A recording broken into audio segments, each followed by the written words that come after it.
नमस्कार मित्रांनो, मी हाय हरिदास. माझ्या मिनी ब्लॉगमध्ये सगळ्यांचं स्वागत आहे. आजचं वातावरण खूप छान होते, मस्त हवा पावसाचं वातावरण होतं आमच्या इकडे. मस्त शोरूमला निघालो मी. शोरूमची वेळ झाली, शोरूमसाठी मी निघालो आवरून वगैरे. त्याच्यानंतर स्कूटी चालू केली, स्कूटीवर बसून मस्त जाताना आज वातावरण खूप छान होते, नजारा पण खूप छान होता. शोरूमला पोचलो मी, शोरूमला गेलो. त्याच्यानंतर आमच्या मित्रमंडळीची मीटिंग झाली, बसलो, थोडी चर्चा केली आम्ही. चर्चा केल्यानंतर मग दुपारी थोडं चहा पिण्यासाठी आमचा विजय भाऊ रॉंग साईड चहा पिण्याची तलब इतकी की आम्ही डायरेक्ट रॉंग साईड घुसलो. रॉंग साईड घुसून चहा पिण्यासाठी आम्ही बारड ठिकाणी गेलो. चहा वगैरे पिला, मस्त कडक चहा सर बनवत होते, मस्त चहा चालू होता. कडक बनवणे, मस्त चहा पिला.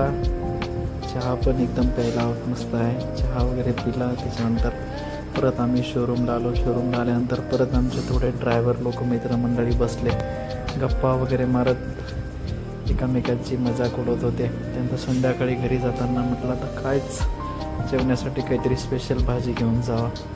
ते इम्पेरियल ब्लू हॉटेलमधून मस्त पनीर टिक्का भाजी घेतली. आता घरी जाऊन जेवण